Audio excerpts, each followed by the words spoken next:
प्रिय बंधुओं, मैं विनोद पांडे शाश्वत सनातन संस्कृत में आप सभी का बहुत बहुत स्वागत करता हूँ। आज मैं जिस छोटी सी पुस्तक को लेकर प्रस्तुत हूँ, है तो ग्रंथ ही, लेकिन बहुत ही छोटी पुस्तक के आकार में है। तो आप जैसा कि देख पा रहे होंगे, नारद भक्ति सूत्र एवं सांडिल्य भक्ति सूत्र, ये दोनों सूत्र रूप में बहुत छोटे छोटे पुस्तिका हैं, तो दोनों को एक ही में दे दिया गया है अर्थ के साथ। तो आज इसी पे चर्चा होगी। तो चलिए हम आप इस पे चर्चा करते हैं। श्रीहरि, जैसा कि आप देख पा रहे होंगे, पुस्तक नारद भक्ति सूत्र एवं सांडल्य भक्ति सूत्र सरल भाषानुवाद सहित गीता प्रेस गोरखपुर से प्रकाशित छोटी सी पुस्तिका के रूप में है। और इस पुस्तिका की जो कोड संख्या है 385 है और बहुत ही पतली छोटी सी पुस्तिका है।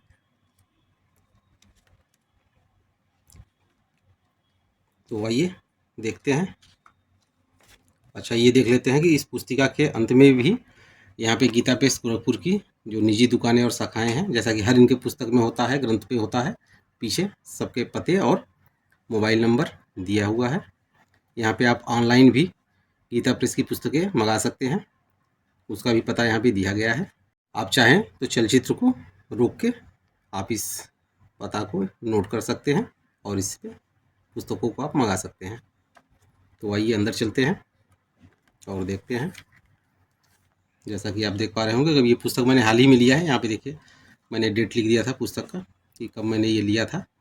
तो 24/7/24 को मैंने ये लिया था। आप यहाँ पे देख रहे होंगे नारद भक्ति सूत्र एवं सांडिल्य भक्ति सूत्र यहाँ पे दिया गया है प्रथम पृष्ठ में। अंदर में चलते हैं। तो ये संवत 2079 का 33वां पुनर्मुद्रण है और जो अभी तक का कुल मुद्रण हुआ है 3,11,250। तो अभी तक कुल मुद्रण यहाँ पे हो चुका है और वर्तमान में जो पुस्तक की मूल्य है वो 7 रुपये मात्र है। यहाँ पे फिर गीता प्रेस का कार्यालय का पता यहाँ पे दिया गया है और ये नारद भक्ति सूत्र यहाँ से शुरू हो जाता है। आइए पृष्ठ देख लेते हैं कितने पृष्ठ हैं। तो पुस्तक में ये कुल 62 पृष्ठों की मात्र ये पुस्तिका है। छोटा है, पेपर बहुत अच्छा है, छपाई बहुत अच्छा है। और ये नारद कुल जो इसमें सूत्र है, ये 84 सूत्र का नारद भक्ति सूत्र है।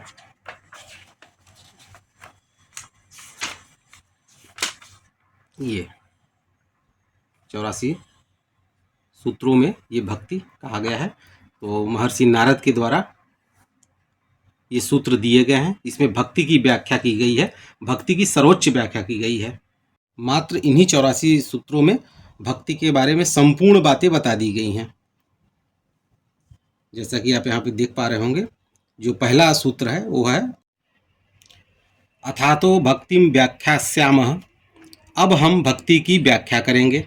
फिर दूसरा सूत्र आ जाता है साम त्वास्मिन परम प्रेम रूपा, अर्थात वह भक्ति ईश्वर के प्रति परम प्रेम रूपा है, अमृत स्वरूपा च, और अमृत स्वरूपा भी है। इसी प्रकार एक एक सूत्र आता है और उसका सिर्फ यहाँ पे हिंदी व्याख्या किया गया है। एक तरह से व्याख्या क्या, हिंदी अर्थ दे दिया गया है। व्याख्या तो नहीं कह सकते इसे, केवल उसका सूत्र का हिंदी में अनुवाद कर दिया गया है। और इसी प्रकार संपूर्ण 84 सूत्रों का अनुवाद किया गया है। तो अगर भक्ति के बारे में जिसकी जिज्ञासा हो उसे ये छोटी सी पुस्तिका जरूर पढ़नी चाहिए। और ये 84 सूत्र मात्र 7-8 पन्नों में समाप्त हो जाता है। इसके बाद यहाँ से सांडिल्य भक्ति सूत्र प्रारंभ होता है और ये महर्षि मुनिवर सांडिल्य द्वारा विरचित भक्ति सूत्र है। ये कुल 3 अध्यायों में है और हर अध्याय 2-2 पार्ट में, 2 भाग में, 2 खंड में, जिसे यहाँ पे नाम दिया गया है आहनिक शब्द, यानी प्रथम आहनिक और द्वितीय आहनिक।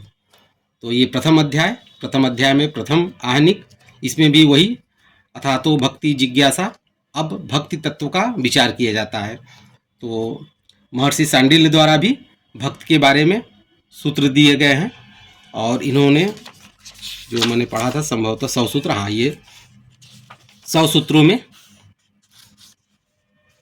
इनकी व्याख्या है, 100 सूत्र इन्होंने दिया है। तो ये 2 भक्ति के बारे में अगर कोई व्यक्ति भक्ति के बारे में संपूर्ण जानकारी चाहता हो कि भक्त के बारे में सर्वोच्च शिखर पे पहुंचना चाहता हो तो नारद भक्ति सूत्र और सांडिल्य भक्ति सूत्र, ये दो भक्ति सूत्र योग के, भक्ति योग के संपूर्ण विवेचन को प्रस्तुत करते हैं।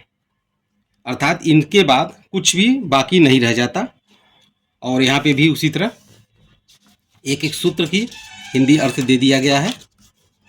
चूँकि पुस्तिका बहुत छोटी सी है तो इसमें व्याख्या तो नहीं दी गई है, लेकिन जहाँ संभव हुआ है वहाँ पे देखिए ये चिन्ह लगा के और नीचे कुछ व्याख्याएं भी दी गई हैं। इस तरह प्रथम आयनिक यहाँ संपूर्ण होता है और प्रथम अध्याय का द्वितीय आयनिक ये है, जिसमें कुल 26 सूत्र हैं और फिर 27वें सूत्र से द्वितीय अध्याय का प्रथम आयनिक शुरू हो जाता है।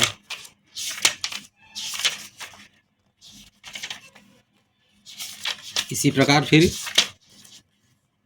द्वितीय अध्याय का द्वितीय आयनिक और द्वितीय आयनिक के बाद फिर द्वितीय आयनिक में ये द्वितीय आयनिक 84वें सूत्र पे द्वितीय अध्याय का द्वितीय आयनिक 2 अध्याय संपूर्ण हो जाता है। फिर 85 जो सूत्र 50वां जो सूत्र है वहाँ से तृतीय अध्याय का प्रथम आयनिक शुरू होता है और फिर द्वितीय आयनिक 100वें सूत्र में समाप्त हो जाता है। तो 100वां सूत्र यह है। उसका अर्थ मैं यहाँ पे पढ़ना चाहूँगा। उत्पत्ति विनाश आदि जो 6 भाव विकार हैं वे आविर्भाव तिरोभाव स्वरूप ही हैं।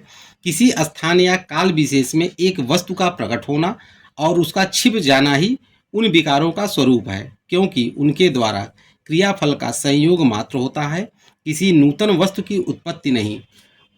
उत्पत्ति क्रिया का फल है प्रकट होना, विनाश का फल है अदृश्य होना।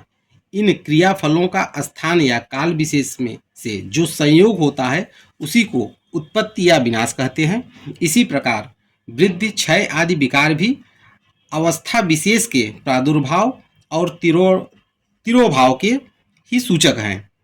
पराभक्ति से तत्व ज्ञान का उदय होने पर विकार बुद्धि का लय हो जाता है और सर्वत्र परमात्मा का साक्षात्कार होने लगता है। अतः भक्त का ही आश्रय लेना चाहिए। और यहाँ पे तृतीय अध्याय का द्वितीय आयनिक संपूर्ण होता है और इस प्रकार संपूर्ण सांडिल्य भक्ति सूत्र भी संपूर्ण हो जाता है। और अंतिम पृष्ठ में नित्य पाठ साधन भजन एवं कर्म कांड हेतु जो इनके ग्रंथ हैं, पुस्तकें हैं, कोट संख्या और यहाँ पे पुस्तकों का नाम दे दिया गया है। साथ में उनके आकार प्रकार के बारे में भी बताया गया है। तो छोटी सी पुस्तिका है लेकिन बहुत ही महत्वपूर्ण पुस्तिका है। नारद और इन पे कई आज के विद्वान और पहले के भी विद्वान इनके कई लोग इन दोनों सूत्रों पे अपनी अपनी व्याख्याएं प्रस्तुत कर चुके हैं।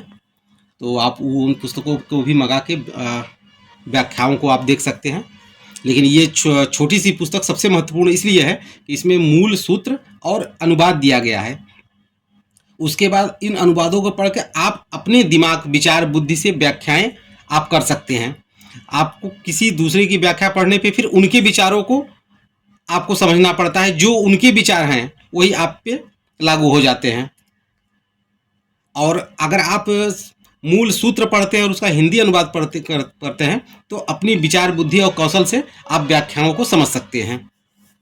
किसी एक मत या किसी एक व्यक्ति विशेष के विचार आप पे लागू नहीं होते हैं, क्योंकि ज़्यादातर ग्रंथों के जो भाष्यकार या जो भी हुए हैं, मैं इतना ज्ञानी तो नहीं हूँ, लेकिन होता यही है कि आप पढ़ेंगे तो ज़्यादातर वो अपने मत अनुयायी के साथ, जैसे कोई अद्वैतवादी है तो जो भी व्याख्या करेगा वो अद्वैत के हिसाब से करेगा। जो द्वैताद्वैतवादी है वो जो भी व्याख्या करेगा वो द्वैताद्वैत के हिसाब से करेगा।